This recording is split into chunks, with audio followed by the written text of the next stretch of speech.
नमस्कार. आराधना ध्यान समूहातील सर्व बंधू भगिनींना नमस्कार.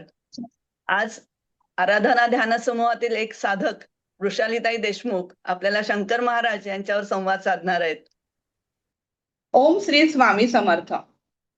आत्मवंदन ऋताताई आणि अनघाताई आईंनाही मनोमन नमस्कार. आपल्या आराधना ध्यान समूहाच्या सर्व साधक बंधू भगिनींना माझा मनपूर्वक नमस्कार. ऋताताई आणि अनघाताई आपल्या ध्यान समूहाच्या माध्यमातून ध्यानाच्या वेगवेगळ्या क्रियांनी अहम ब्रह्मास्मीकडे आपली वाटचाल करून घेत आहेत. ध्यान आणि ज्ञानाच्या माध्यमातून रोज आपल्याला एका वेगळ्या विश्वात ताई घेऊन जातात. आपल्या आध्यात्मिक प्रगतीत ताईंचा खूप मोलाचा वाटा आहे. कालच गुरुपौर्णिमा होऊन गेली, परंतु आपल्या आयुष्यातील रोजचा दिवस हा गुरुपौर्णिमाच आहे. कारण या गुरुमाऊली रोजच्या रोज आपल्या उंजळीत भरभरून आनंद देत आहेत.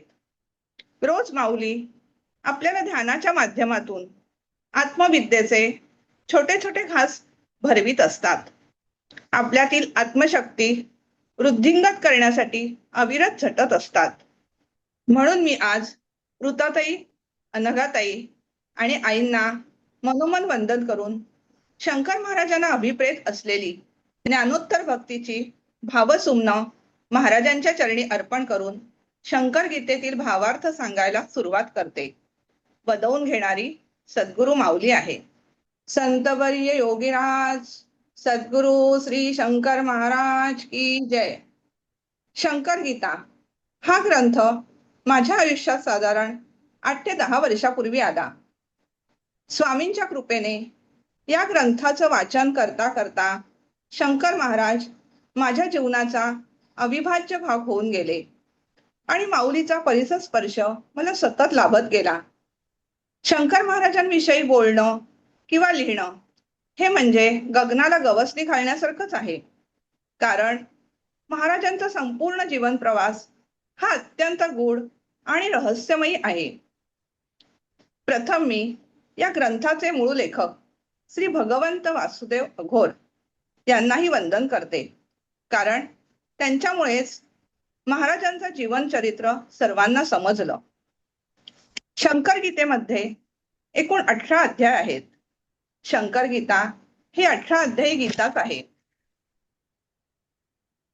महाराष्ट्रातील नाशिक जिल्ह्यातील सटाणा या तालुक्यात अंतापूर नावाचं एक छोटस गाव आहे. या गावामध्ये चिमणाजी आणि त्याची पत्नी हे शिवभक्त कुटुंब राहत होतं. ते नित्य शंकराची उपासना करीत असत. दोघेही सोमवारचा नित्य नेमाने उपास करीत असत. परंतु खूप वर्षे उलटली तरीही त्यांना संतान प्राप्ती होत नव्हती. म्हणून दोघांनीही शंकराची खडतर तपश्चर्या करण्यास सुरुवात केली.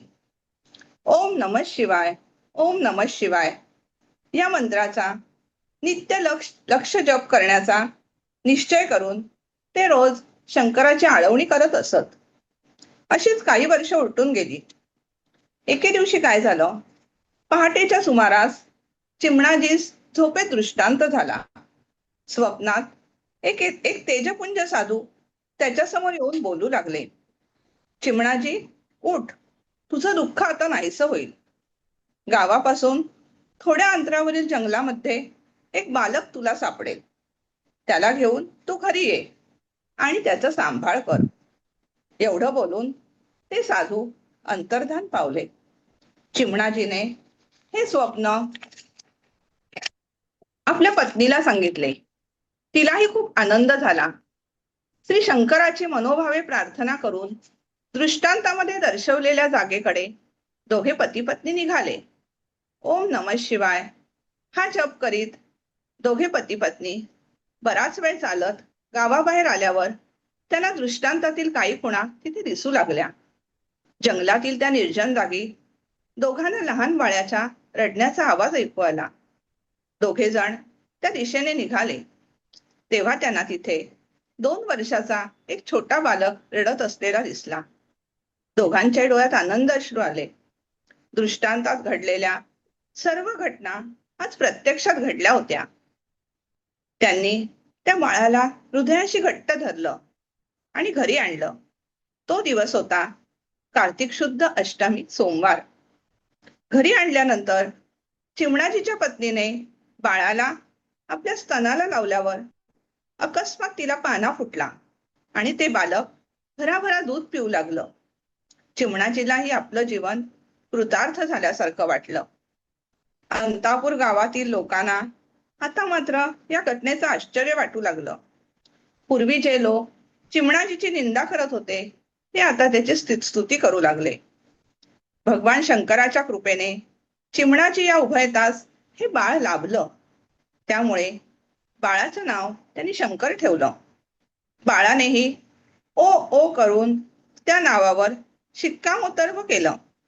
बाळ शंकराची ते पती पत्नी उत्तम प्रकारे देखभाल करीत असत. एके दिवशी शंकराने चिमणाजीस सांगितलं, तुम्हास आता संतान प्राप्ती होईल. थोड्याच दिवसात पत्नीला कडक डोहाळे लागले.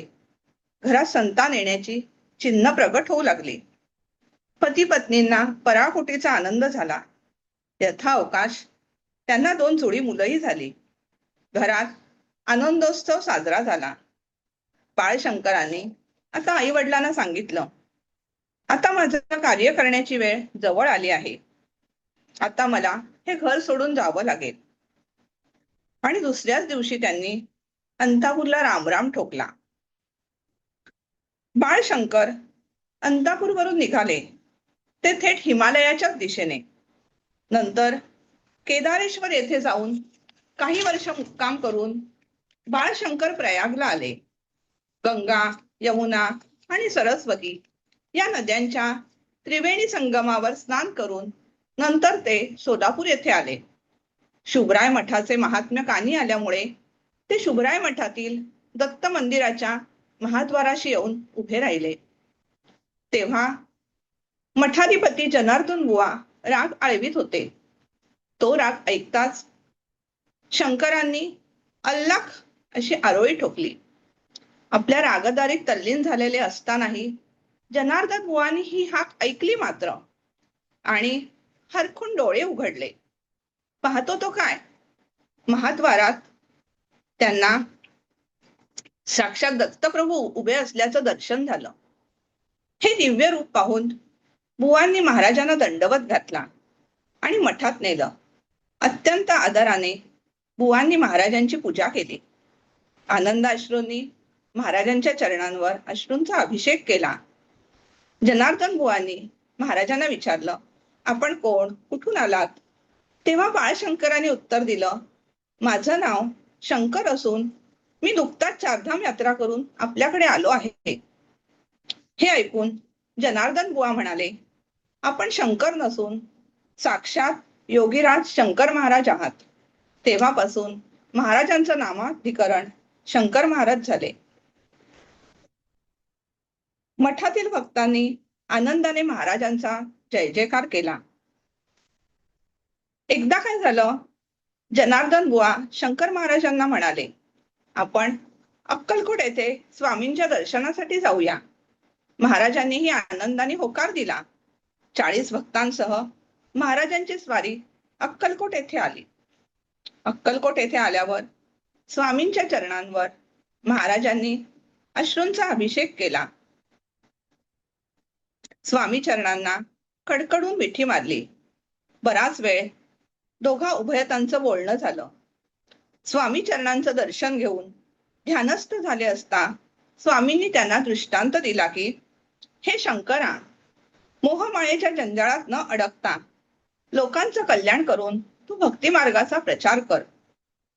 ध्यानातून जागे झाल्यावर महाराज म्हणाले, आपली आज्ञा शिरसावंद्य. नंतर महाराज जनार्दन बुवांसह पंढरपूरला आले. तेथील लोकांना विठ्ठल नामाची महती सांगितली. महाराजांनीही काही काळ शुभराय मठात वास्तव्य करून मठात आलेल्या संकटग्रस्त लोकांची संकटातून मुक्तता केली. शंकर महाराज अष्टावक्र होते. आपल्या दोन्ही पायास अत्यंत सहजतेने विळखा घालणाऱ्या महाराजांचे डोळे भक्तांना तारवटलेले दिसले, तरीही त्यात हिऱ्याच्या तेजा इतकी चमक होती. महाराजांचे डोळे हिऱ्यासारखे चमकणारे होते. नजर मोठी, भेदक आणि तीक्ष्ण होती. आपण अष्टावक्र कसे झालो याविषयी सांगताना महाराज म्हणायचे, माझे वृद्ध माता पिता एकदा मला पंढरीला घेऊन जात असताना प्लेगच्या बाधेचे 4 गोळे उठले. मी स्वामींचं लगेच स्मरण केलं. त्या क्षणी स्वामींनी धावत येऊन ते 4 गोळे सुदर्शन चक्राने कापून टाकले. त्यामुळे आणि अष्टावक्र झालो. शंकर महाराज अजानुभव होते. त्यांचे हात गुडघ्याच्या खाली आलेले दिसत असत. महाराजांना देहाचं काहीच आकर्षण नव्हतं. त्यांचं बोलणं बोबडं असून त्यांचं हास्य निरागस बालकाप्रमाणे होतं. बऱ्याच वेळा त्यांच्या या बोबड्या बोलांचा लोकांना अर्थही समजत नसे. चहा, सिगारेट, मटारची खिचडी या गोष्टी महाराजांना अत्यंत प्रिय होत्या. महाराजांच्या डोक्यावर जरीचा भव्य फेटा बांधलेला असे. गळ्यात रत्नजडित सुवर्णकंठ असे. महाराजांचा पोशाख म्हणजे कधी पॅन्ट, कधी धोतर, कधी रेशमी पितांबर, तर कधीतरी अंगावर ते शाल घेत, कधीतरी सदरा, विजार, छाटी वापरत असत. महाराज हे कधी राजयोगी तर कधी दिगंबर अवस्थेत असत. महाराजांचं हे व्यक्तिमत्व अत्यंत गूढ असून समोरच्या व्यक्तीला महाराज म्हणजे कोडच वाटायचे. महाराजांचा प्रवास कधी कधी केरळात, कधी आंध्र प्रदेश तर कधी कर्नाटकात असे. महाराज अष्टावक्र असूनही एवढ्या लांबचा प्रवास कसा करून यायचे हे मात्र कधीही कोणाला उलगडलं नाही. महाराजांच्या जेवणामध्ये बऱ्याच वेळा मटार घातलेली खिचडी असायची. खिचडी बनवताना ते स्वतः ओंजळीत मावतील तेवढे कांदा लसूण टाकत असत. सोलणं, निवडणं हा प्रकार महाराजांनी कधीच केला नाही. खिचडी शिजू लागताच त्यात सरळ जोराने हात घालून ती ढवळत असत. त्यासाठी त्यांनी कधी चमचे, झाऱ्याचाही वापर केला नाही. पण ही खिचडी इतकी अप्रतिम बने की सगळ्या भक्तांना वाटायचं की जणू कैलासाचा शिवशंकराचा प्रसाद आपल्याला मिळाला आहे. कांदा भजी हाही महाराजांच्या आवडीचा विषय होता, पदार्थ होता. बरेचदा एकादशीच्या दिवशीही महाराज खुशाल कांदा भजी खात बसत असत. श्री शंकर महाराजांच्या वागण्यातील एक लकब कधीही लपत नसे. कधी कधी महाराज आपली मान खाली करून बसायचे. याविषयी कोणी काही विचारलं तर म्हणायचे, प्रत्यक्ष प्रभू रामचंद्र मला समोर दिसतात. त्यांच्या चरणांवर माझी नजर खेळलेली असे. श्रीरामाचा प्रिय भक्त हनुमंतच जणू शंकर महाराजांच्या रूपाने वावरत होता. कधी कधी महाराज विरासन घालून बसत असत. तेव्हा त्यांच्या ठाई रौद्ररूपी हनुमंताचा भास होई. जणू श्रीराम स्वरूप स्वामी महाराजांच्या समोर भक्तश्रेष्ठ मारुतीराय बसलेले आहेत असाच भक्तांना भास होई. कारण शंकर महाराज हे मारुतीचंच रूप होते. श्री शंकर महाराजांना संगीताची विशेष आवड होती.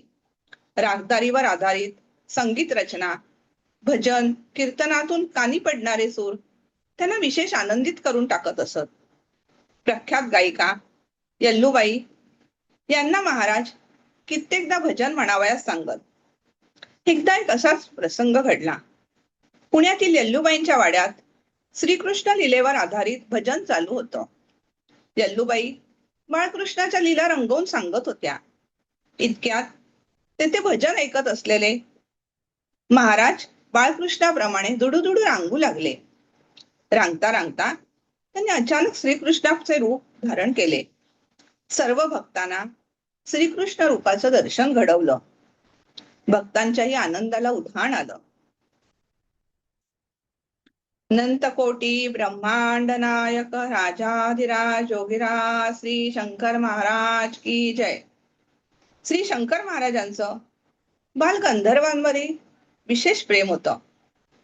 गंधर्व नाटक मंडळीच्या अनेक नाटकांचे पडदे महाराजांनी स्वहस्ते उघडले होते. एकदा यल्लूबाईंच्या वाड्यात कीर्तन चालू होतं. बालगंधर्वही कीर्तन ऐकायला हजर होते.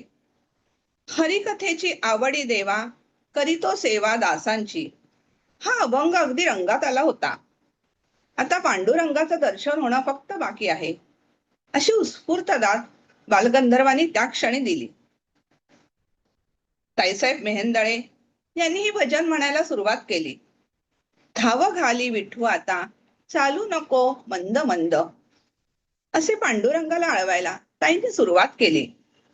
बालगंधर्वांनी पुन्हा दाद दिली आणि तेवढ्यात दरवाजातून महाराजांचं आगमन झालं. महाराजांनी तो अभंग ताईंना पुन्हा म्हणायला सांगितला आणि गिरक्या घेत घेत महाराज नाचू लागले. त्या क्षणी महाराज साक्षात पांडुरंगाच्या रूपात प्रगट झाले. ही अनुभूती तेथील सर्वच भक्तांना मिळाली. अर्धा तास महाराजांची ही भावावस्था टिकून होती. त्यामुळे बालगंधर्वांची पांडुरंगाच्या दर्शनाची इच्छा पूर्ण झाली. थोड्याच वेळात कीर्तन संपलं. पाचघणीत नेऊन बालगंधर्वांनी महाराजांना नमस्कार केला. बालगंधर्वांना महाराज म्हणाले, काय रे, ओळखलंस का मला? किर्लोस्कर नाटक मंडळीत असताना तुझं नाटक पाहायला मी आलो होतो. स्टेजवर यायच्या आधी तुझा आवाज बसला होता. खूप धावपळ चालली होती. नाट्य प्रयोग एकतर बंद करावा किंवा पुढे ढकलावा अशी भाषा चालली होती. तेवढ्यात माझ्या तोंडातील विडा मी तुला भरवला होता. बालगंधर्वांनाही ही खूण पटली आणि त्या क्षणी अंतरंगीच्या गुरु शिष्यांच्या भेटीचा एक अपूर्व संगम घडला. बालगंधर्वांना अतिशय आनंद झाला. किती किती वर्षांनी भेटला तो देवा, असं म्हणत बालगंधर्व स्पुंदून स्पुंदून रडू लागले. या घटनेमुळे बालगंधर्वांच्या आयुष्यात गुरु रूपाने महाराज आले. एकदा काय झालं, बालगंधर्वांना गाणगापूरला दत्तगुरूंच्या दर्शनासाठी जायचं होतं. बरोबर काही मंडळी होती. गाणगापूरला दर्शन घेऊन सर्व मंडळी नंतर स्टेशनवर आली. परंतु आता जायला गाडी नाही हे त्यांना कळलं. रात्रीची वेळ होती. सर्वांच्या पोटात कावळे कोकलत होते. जवळपास खाण्यापिण्याची काहीच सोय नव्हती. उपाशीच सर्व मंडळी स्टेशनवर झोपायला म्हणून गेली. तेवढ्यात अचानक शंकर महाराज स्टेशनवर हजर झाले आणि आपल्या भक्तांना यथेच्छ पुरी भाजी खाऊ घातली. जेवण झाल्यावर मंडळी उठून पाहतात, तो काय, महाराज कुठेच दिसेनात. सर्व मंडळी सोलापूरला परत आली. तेवढ्यात शंकर महाराज दत्त म्हणून हजर झाले. कालच्या पुरी भाजीचे पैसे ही मंडळी महाराजांना देऊ लागली. महाराज बालगंधर्वांना म्हणाले, आम्हाला पैसे नकोत. आम्ही जे मागू ते तुम्ही द्याल का? बालगंधर्वही म्हणाले, महाराज खुशाल देऊ, तुम्ही सांगा फक्त. यावर महाराजांनी सांगितलं, दर गुरुवारी मठात माझं भजन करीत जा. एवढं बोलून महाराज अदृश्य झाले. आपल्या परमभक्तांचा योगक्षेम आईच्या मायेने सद्गुरू किती सांभाळतात. सद्गुरू माऊलीला लेकरांची किती काळजी असते हेच या घटनेवरून सूचित होतं. अशीच एक मजेशीर घटना. एकदा एका दशग्रंथी ब्राह्मणाने महाराजांकडे प्रसाद मागितला. तेव्हा शंकर महाराज म्हणाले, तुला प्रसाद दिला तर तू खाणार नाहीस, मग कशाला रे तुला प्रसाद देऊ? तरीही त्या ब्राह्मणाने आपला हट्ट सोडला नाही. तेव्हा महाराजांनी त्याला कागदाच्या पुडीतून प्रसाद दिला. ब्राह्मणाने घरी जाऊन मोठ्या आनंदाने प्रसादाची पुडी उघडली. पाहतो तो काय, आतमध्ये कोंबडीची 4 अंडी होती.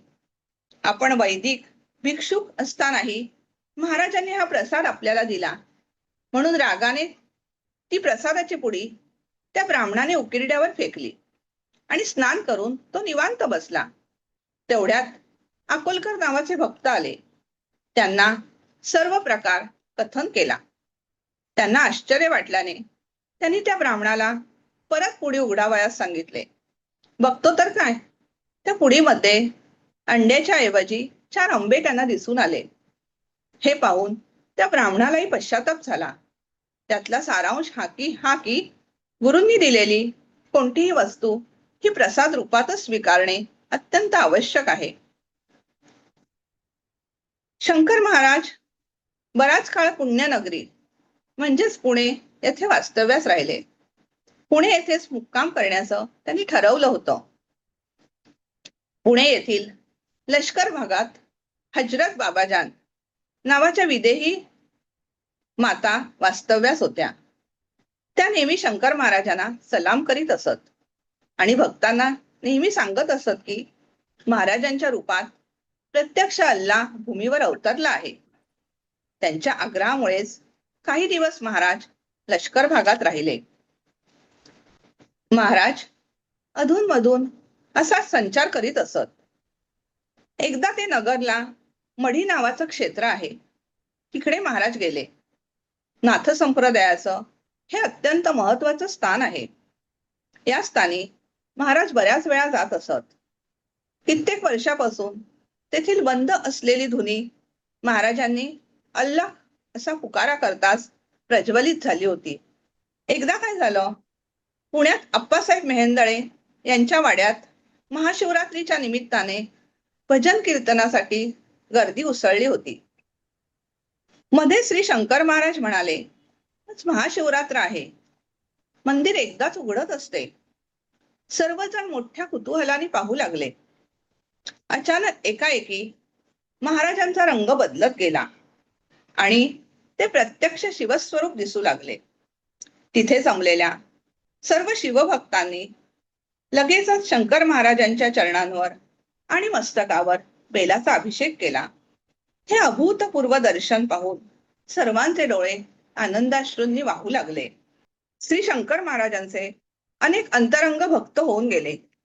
त्यापैकी जनार्दन बुवा, डॉक्टर धनेश्वर, भस्मे काका, बाबूराव रुद्र, पुरुषोत्तम बुवा, गणेश अभ्यंकर, दादा फुलारी, रावसाहेब मेहेंदळे, राम कोराड हे भक्त महाराजांच्या नित्य सानिध्यात असत.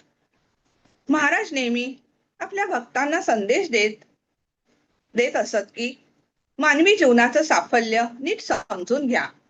शाश्वत काय आणि अशाश्वत काय याचा विचार करा.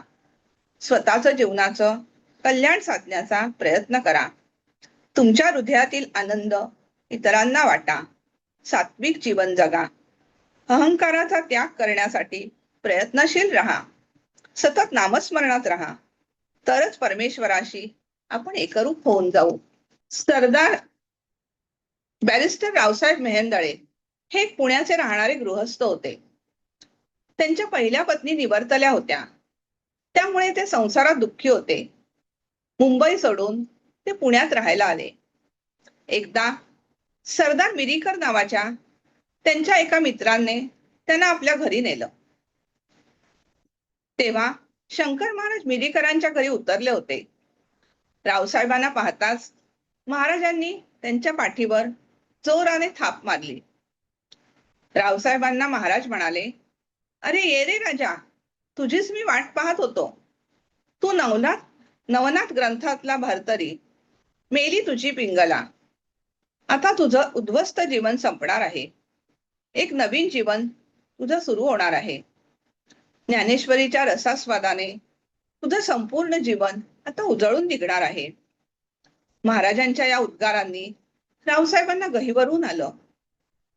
नंतर काही दिवसातच रावसाहेबांच्या जीवनात ताईसाहेबांचं आगमन झालं. परंतु सांसारिक जीवनास दोघेही विटून गेले होते. दोघेही सुखसंपन्न असूनही जीवनात दुःखी होते. त्यामुळे एकदा ताईसाहेब आत्महत्या करण्याच्या उद्देशाने समुद्रकिनारी आल्या. तेवढ्यात समोर त्यांना स्वामी समर्थांचं मंदिर दिसलं. स्वामींचं दर्शन घेत असताना त्यांच्या कानावर सतत शब्द ऐकू येत होते, अष्टावक्र गीता, अष्टावक्र गीता. त्यांना कळेना की हा अष्टावक्र गीता म्हणजे नक्की काय, हे कुठून ऐकू येतंय. तेवढ्यात रावसाहेबांचे मित्र नुरी त्यांना दिसले. त्यांनी त्यांना घरी नेलं. एकदा नुरींनी रावसाहेबांना आणि ताईंना महाराजांच्या दर्शनासाठी नेलं. शंकर महाराज ताईंना पाहताच म्हणाले, ये बेबी, बैस माझ्या समोर. ताई महाराजांच्या समोर बसल्या. महाराज रावसाहेबांना म्हणाले, मी बेबीला खाल्लं बरं, गिळून टाकलं बेबीला.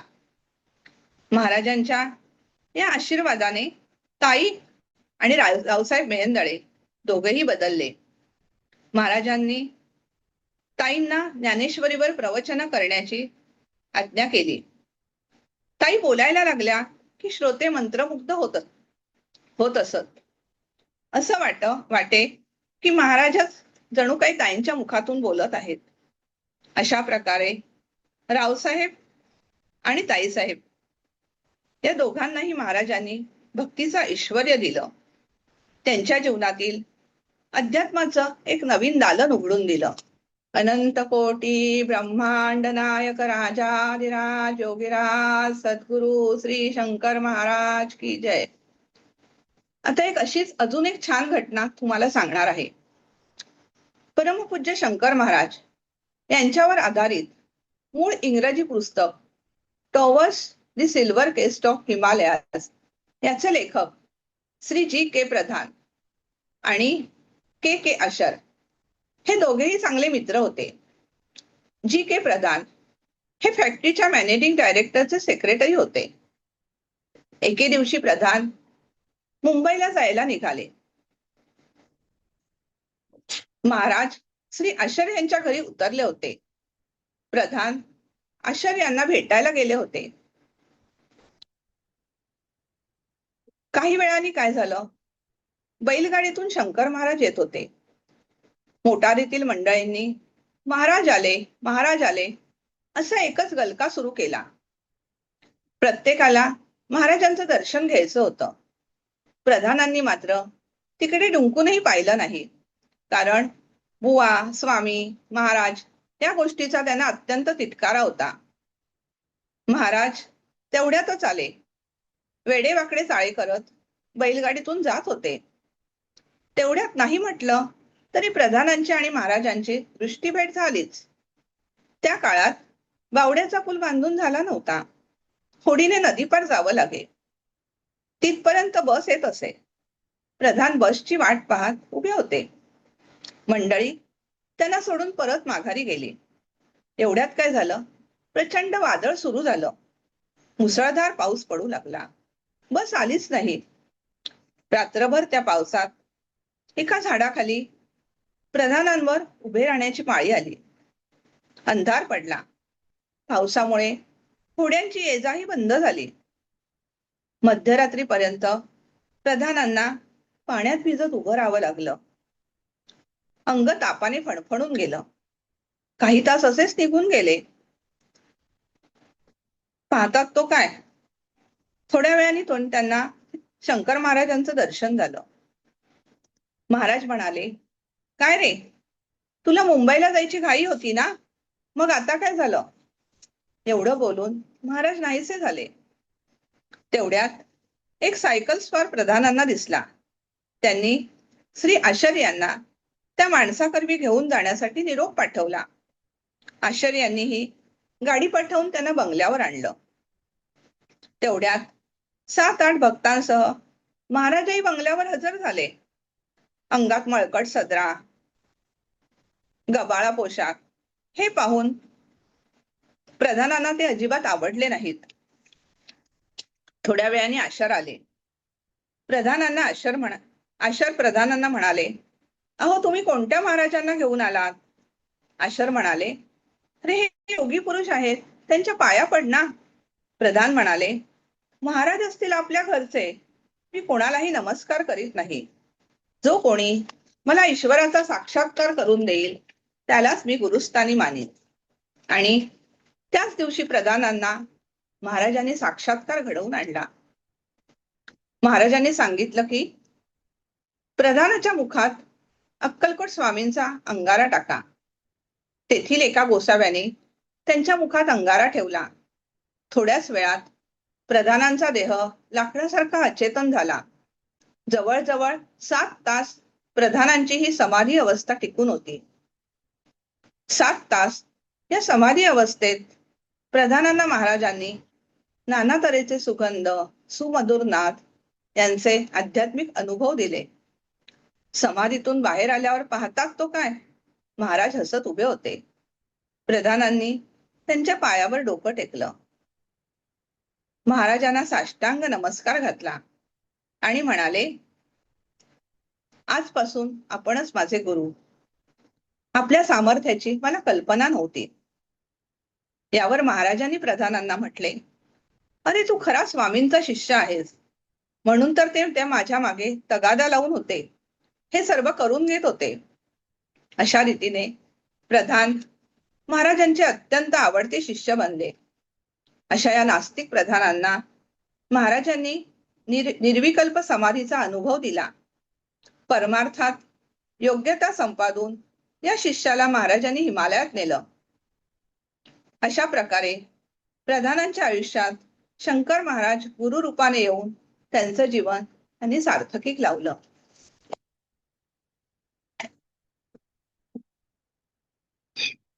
एकदा काय झालं, महाराज शिष्यांसमवेत नाशिकला आले. शिष्य मंडळींनी त्र्यंबकेश्वरला जाण्याचा आणि पुढे जाऊन गहनीनाथांच्या यात्रेला जाऊन दर्शन घेण्याचा कार्यक्रम आखला होता. त्यानुसार सर्व भक्तगण गुंफेकडे निघाले. निवृत्तीनाथांचे गुरु गहनीनाथ यांचं या ठिकाणी दर्शन घेऊन यावे असा कार्यक्रम या भक्त मंडळींनी आखला होता. महाराज त्यांना म्हणाले, तुम्ही गहनीनाथांकडे जाण्याचं काहीच कारण नाही. आज गहनीनाथांनाच आपण इकडे बोलवूया. लोकांचा क्षणभर विश्वासच बसेना. तरीही त्यांनी रात्री गहनीनाथांना बोलवा असं सांगितलं. रात्रीची वेळ होती. महाराजांनी लोकांना 12:30 वाजेपर्यंत जागवलं. रात्री 1च्या सुमारास एक प्रचंड असा मोठा आवाज ऐकू आला. अल्लाह अशी मोठ्याने आरोळी ऐकू आली. सर्व मंडळी तोंडावर पांघरून घेऊन बसली. आवाजाने भयभीत झाली. तेवढ्यात एक नाथपंथी व्यक्ती दरवाजातून आत आली. रात्रीच्या अंधारातही त्या व्यक्तीच्या तेजाने संपूर्ण खोली उजळून निघाली. लोकांनी डोळे बंद करून ईश्वराचा धावा केला. ती आलेली व्यक्ती त्याच पावली शंकर महाराजांच्या खोलीत निघून गेली. थोड्या वेळाने पहाट झाली. सर्वजण भीतीने गांगरून गेले होते. सकाळी महाराज खोलीतून बाहेर आले आणि सर्वांना म्हणाले, एवढे घाबरलात का तुम्ही? तेव्हा मंडळी म्हणाली, रात्री आम्ही नाथ संप्रदायाचा एक अद्भुत तेजस्वी पुरुष पाहिला. महाराज म्हणाले, मी सांगितलं होतं ना तुम्हाला की आज मी गहनीनाथांना बोलावणार आहे म्हणून. ते साक्षात इथे येऊन गेले, पण तुम्हाला त्यांचं दर्शन घेता आले नाही. मग तुम्ही त्यांच्या समाधीच्या जागी जाऊन काय करणार होतात? सर्व मंडळींना अशा प्रकारे महाराजांनी निरुत्तर करून टाकलं. अशीच एक महाराजांच्या आयुष्यातील महत्वाची घटना. एकदा महाराज गिरनार पर्वतावर जाण्यासाठी आपल्या एका शिष्याच्या घरी उतरले होते.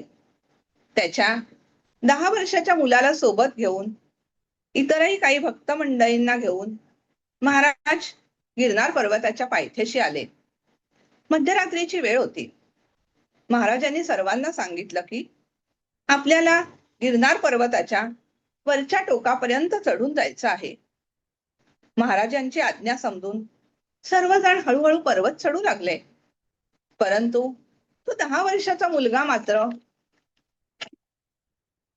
पर्वत चढण्यास तयार होईना. शेवटी महाराजांनी त्या मुलाला खांद्यावर घेतलं आणि महाराज अर्ध्या तासात गिरनार पर्वतावर हजर झाले. दत्तात्रेयांच्या पादुका स्थानाजवळ पोहोचताच महाराजांनी अल्लाह म्हणून जोराने आरोळी ठोकली. त्याचवर्षी मध्यरात्रीच्या काळोखातून अनेक साधू गिरनार पर्वतावर हजर झाले. 8 दिवस महाराज त्या साधूंच्या समवेत गिरनार पर्वतावर राहिले. तो छोटा मुलगा मात्र महाराजांच्या सोबतच असे. गिरनार पर्वतावरून निघण्यापूर्वी महाराजांनी त्या साधूंना भोजन करून जाण्याची विनंती केली. गिरनार पर्वतावर श्री दत्तात्रेयांच्या स्थानाजवळ स्वयंपाकाची तयारी करण्यात आली. अनेक साधू जेवावयास आले होते. महाराजांनी शंख फुकला. सर्वांना जेवण वाढलं. हा भोजनाचा कार्यक्रम मध्यरात्रीपर्यंत चालू होता. स्वयंपाकामध्ये कणकेचे भाजलेले गोळे, कांद्याची भजी केलेली होती. प्रत्येक साधू या भाजलेल्या कणकेचे 70 ते 75 गोळे खात होते. हे सर्व दृश्य बघून महाराजांच्या सोबत आलेला तो छोटा मुलगा आश्चर्यचकित झाला. त्याने कुतूहलाने महाराजांना विचारलं, हे कोण आहेत साधू? हे एवढं भोजन कसे करतात? साधूंनाही त्याने विचारलं, आपण एवढं भोजन कसं करता? त्यापैकी एका साधूने त्यांना उत्तर दिले, जेव्हा अवधूत येतात तेव्हाच आम्ही भोजन करतो.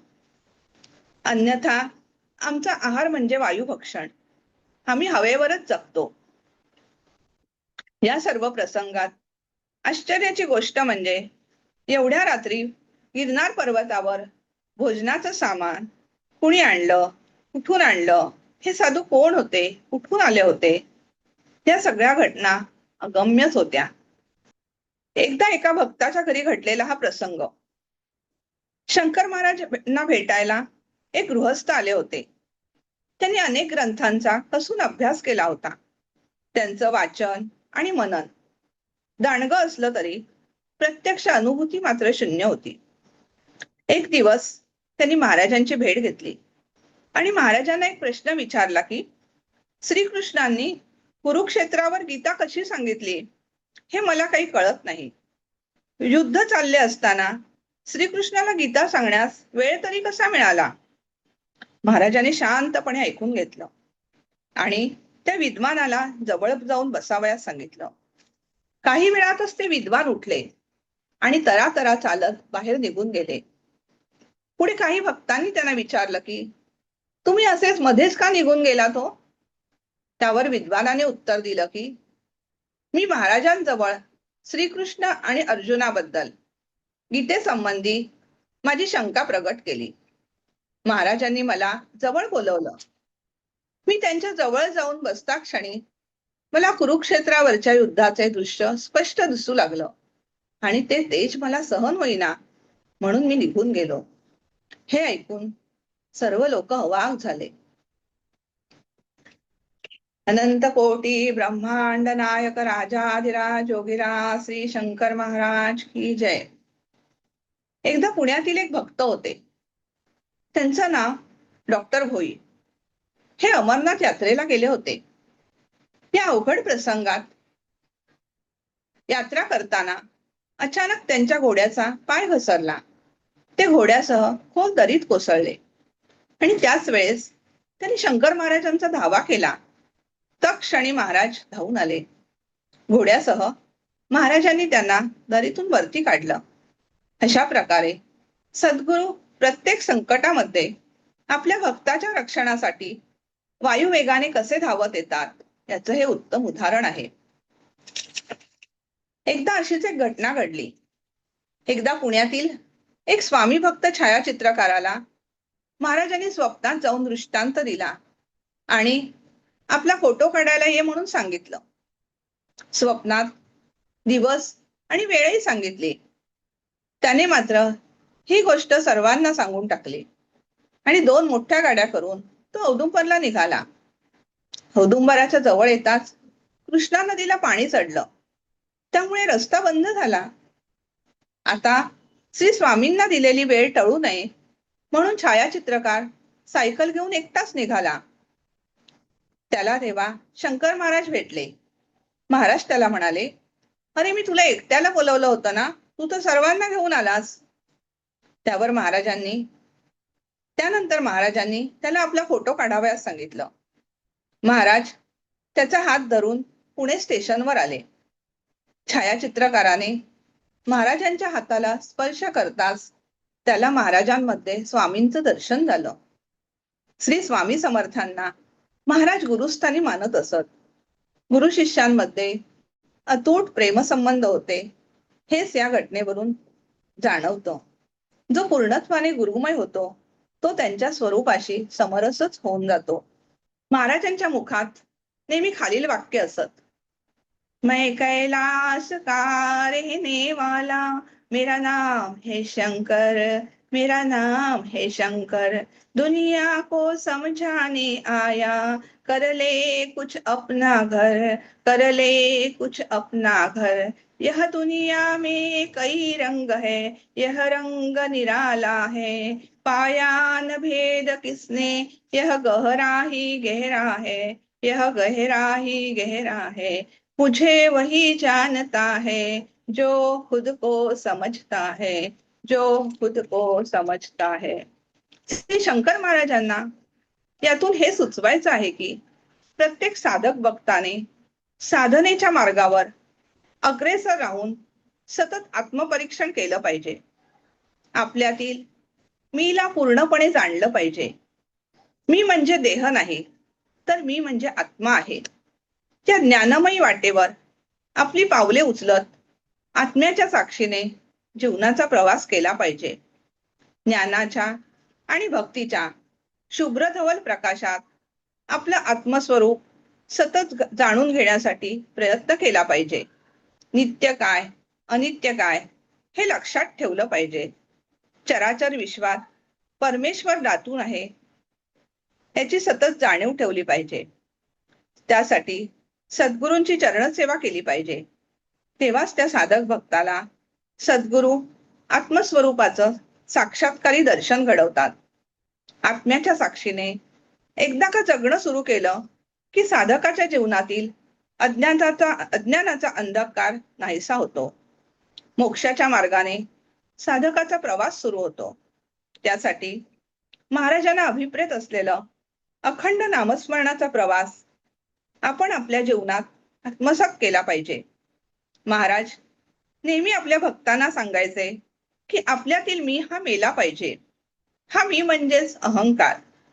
हा नाहीसा होण्यासाठी सतत सद्गुरु चरणी रत राहून आपले प्रत्येक कर्म त्यांच्या चरणी अर्पण करायला शिकलं पाहिजे.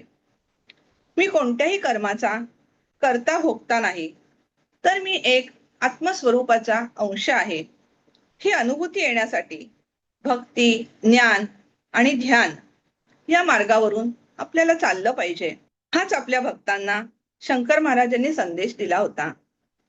महाराजांचं भक्तांना सांगणं होतं की सिद्धीपेक्षा श्रेष्ठ भक्ती आहे. सिद्धीने मुक्ती मिळत नाही. मुक्तीचा मार्ग फक्त भक्ती हा आहे. म्हणून भक्तीची कास धरून अखंड जीवनात अखंड नामस्मरण करत राहा. श्री शंकर महाराजांचे ज्ञानेश्वरी आणि दासबोध हे दोन अत्यंत आवडते ग्रंथ होते. ज्ञानेश्वर माऊलीवर महाराज तासनतास प्रवचन करीत असत. एकेका ओळीचे महाराज कितीतरी अर्थ सांगत असत.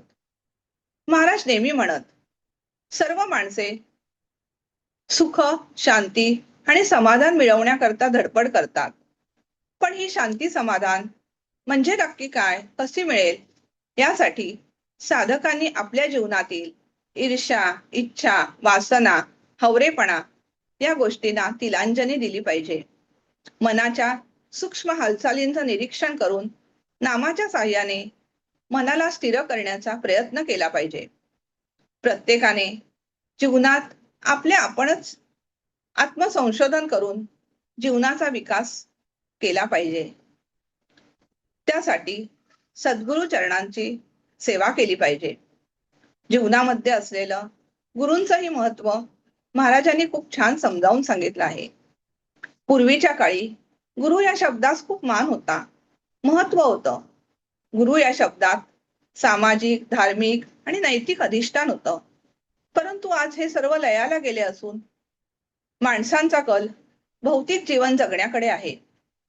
आजच्या जीवन प्रणालीमध्ये माणसं गुरु, ग्रंथ, मंत्र, उपदेश यांचं महत्वच विसरून गेली आहेत. सत्य, नीती, सदाचार हेही मानवी जीवनातून हद्दपार होत आहेत. त्यामुळे माणसाला गुरुकृपा काय किंवा जीवनातील गुरूंचं असलेलं महत्व हेही कळत नाही. गुरूंच्या ठिकाणी साधकाची सत्यश्रद्धा, समर्पण, भक्ती आणि प्रेम असणं अत्यंत आवश्यक आहे. महाराजांचं सांगणं होतं की तुम्ही गुरु शोधायला जाऊ नका.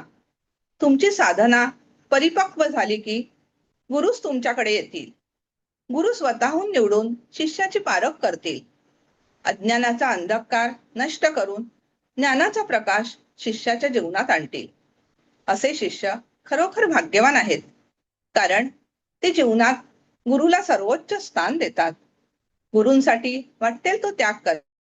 गुरूंच्या ज्ञानमयी प्रकाशात शिष्याची पावलं मग आत्मसाक्षात्काराच्या मार्गाने हळूहळू चालायला लागतात. आत्मसाक्षात्काराकरता गुरूंकडून शिष्याने आत्मा आणि अनात्मा म्हणजे काय हे समजून घेतलं पाहिजे. आपल्या जीवनात विवेकाची कास धरून सतत म्हणा की मी देह नसून मी आत्मा आहे. हा विचार अंतःकरणात सतत स्फुरत ठेवा. सद्गुणांची कास धरा. त्यामुळे साधकाचं जीवन अंतर्बाह्य उजळून निघेल. शंकर गीतेमधील 18वा अध्याय खूप महत्वाचा आहे. शंकर गीतेच्या 18व्या अध्यायात गुरूंचा महिमा वर्णन केला आहे. महाराजांचं सांगणं होतं की गुरूंचा महिमा अगाध आहे. त्यांच्या थोरवीच कसलीच उपमा देता येत नाही. गुरु हे साक्षात ब्रह्मदेव आहेत. तेच विष्णू आहेत. ते शंकर स्वरूपही आहेत. गुरूंची पूजा केली तर ब्रह्मा, विष्णू आणि महेश या तिन्ही देवांची पूजा होते. ब्रह्मा, विष्णू आणि महेश यांनी जर शाप दिला तर त्यातून फक्त गुरुच मुक्त करू शकतात. प्रारब्धात जे असेल तेच देव आपल्याला देतात, परंतु प्रारब्ध बदलून टाकण्याचं सामर्थ्य हे गुरूंच्या ठायी असतं. गुरु हे त्रैलोक्याचे आधार आहेत. मातेच्या प्रेमापेक्षा सद्गुरु माऊलीचं प्रेम अनंत पटीने श्रेष्ठ आहे. माता ही एका जन्मापुरती असते, परंतु गुरु माऊली ही जन्मोजन्मी साधकाच्या सोबत असते. गुरु माऊली खूप कृपाळू असते, परंतु ही कृपा केव्हा होते तर गुरुचरणी शिष्याने पूर्णतः समर्पण केलं पाहिजे. गुरुची प्राणापलीकडे सेवा केली पाहिजे. गुरुच माझं सारं सर्वस्व आहे. त्यांच्याशिवाय माझ्या जीवनात अन्य कशालाही स्थान नाही हे जाणून या कल्पतरूच्या ठायी मनाने आणि शरीराने सतत राहिलं पाहिजे. तरच गुरु आपली नौका त्या भवसागरातून पार करून नेतील. असा हा गुरूंचा महिमा प्रख्यात आहे. आजकाल धावपळीच्या जीवनात गुरुचरित्र वाचणं शक्य होत नाही. पूर्वीच्या काळी शंकर गीता हा ग्रंथ नव्हता, परंतु आता शंकर गीता हा ग्रंथ साधकांसाठी अध्यात्माचा सोपान आहे. ज्यांना वेळेअभावी गुरुचरित्र वाचणं शक्य होत नाही, त्यांनी नित्य शंकर गीता वाचून जीवनातील आनंद अनुभवावा, आपल्या जीवनाचं सार्थक करून घ्यावे. ही 18 अध्यायी शंकर गीता आपल्या रोजच्या जीवनात नित्य पठणात ठेवली तर सद्गुरु माऊली आपल्या भक्तांना प्रेमळ कुशीत घेते. माऊली आपल्या भक्तांचा योगक्षेम सांभाळतात. त्यासाठी मात्र महाराजांच्या चरणी अनन्य शरणागती हवी. शंकर गीता या ग्रंथात एवढं सामर्थ्य आहे की महाराज आजही भक्तांना प्रत्यक्ष दर्शन देतात, तर कधी कधी स्वप्न दृष्टांत देतात आणि आपलं अस्तित्व जाणवून देतात. कधी कधी भक्तांना साधना करण्यासाठी मंत्रही देतात. मात्र गुरूंनी दिलेल्या मंत्राचा जितका जमेल तेवढा जप करणं अत्यंत आवश्यक असतं. तरच महाराज भक्ताच्या जीवनाचं सोनं करतात. श्री शंकर महाराज भक्तांना सांगत असत, श्री स्वामी समर्थ अक्कलकोट महाराज यांची सेवा करा, म्हणजे ती मला पोचेल. बाह्य शंकरापेक्षा स्वतःच्या आतील शंकराला ओळखा. तुमच्या आतमध्ये दडलेल्या परमेश्वराचा शोध घ्या, म्हणजे तो निश्चितच सापडेल. तेव्हाच तुम्हाला शाश्वत समाधान मिळेल. अशीच काही वर्ष लोटली. एकदा महाराजांनी आपल्या सगळ्या भक्तांना ढेकणे मामांच्या घरी बोलावलं. सर्वांची प्रेमाने विचारपूस केली आणि महाराज म्हणाले, हे कपडे आता फार जुने झाले आहेत, आता हे टाकून द्यायला पाहिजेत. भक्तांना हे ऐकून खूप दुःख झालं. आज महाराजांनी भक्तांना सांगितलं की वैशाख शुद्ध अष्टमी शके 1869 सोमवारी मी समाधी घेणार. हे ऐकून भक्तांना अश्रू अनावर झाले. महाराज 1930 साली खरं तर समाधी घेणार होते, परंतु भक्तांच्या प्रेमाखातर अजून 17 वर्षांनी म्हणजे 1947 साली महाराजांनी समाधी घेण्याचं निश्चित केले. असे दिवसामागून दिवस निघून गेले. काही दिवस महाराज मौनात होते. सप्तमीचा दिवस उगवला. महाराज उठले आणि चहा घेतला. सन 1947 साल उगवलं. मामा ढेकणे मामींना म्हणाले, मामी, छोटीशी गादी घाला आणि एक तक्ता ठेवा. मी आता समाधी घेणार आहे. मला कोणीही भेटायचं नाही. मला कोणाशी काहीही बोलायचं नाही. कुणीही दार उघडू नका, आत येऊ नका. नंतर महाराजांनी सचैल स्नान केलं आणि अंथरलेल्या गादीवर जाऊन बसले. महाराजांच्या आज्ञेप्रमाणे दार बंद होते. रात्रभर ढेकणे मामा मामी दारात उभे होते. अष्टमीचा दिवस उगवला. पहाटेच्या सुमारास महाराजांनी संदेश दिला, पुढील सोय करा. ही आत्मज्योत आता बाहेर पडत आहे. सर्वांचा कंठ दाटून आला. भक्तांना हुंदके अनावर होत होते. परमपूज्य योगीराज सद्गुरु श्री शंकर महाराज की जय या घोषात अंत्ययात्रा निघाली. सर्व परिसर या घोषानं दुमदुमून गेला. पुढे अंत्ययात्रा पर्वतीवरून अरण्येश्वरला आली आणि नंतर पद्मावती मातेच्या मंदिराजवळ थोडा वेळ थांबून अखेर समाधीच्या जागी आली. महाराजांना समाधीच्या जागी ठेवण्यात आलं. टाळ मृदुंगाच्या गजरात अतिशय गंभीर वातावरणात वैशाख शुद्ध अष्टमी सन 1947 सोमवार दिनांक 24 एप्रिल रोजी शंकर महाराजांचा देह समाधीच्या जागी चिरविश्रांती घेण्यासाठी ठेवण्यात आला. महाराजांच्या पार्थिव देहाला समाधी गुंफेत ठेवलं गेलं. सर्वांनी महाराजांच्या नावाने एकच जयघोष केला. जड अंतःकरणानं मंडळी घरी परतली. मात्र त्या दिवशी त्या निर्जन आणि किर्र जागेत एकच व्यक्ती बसली होती. ते होते महाराजांचे परमभक्त बाबूराव रुद्र.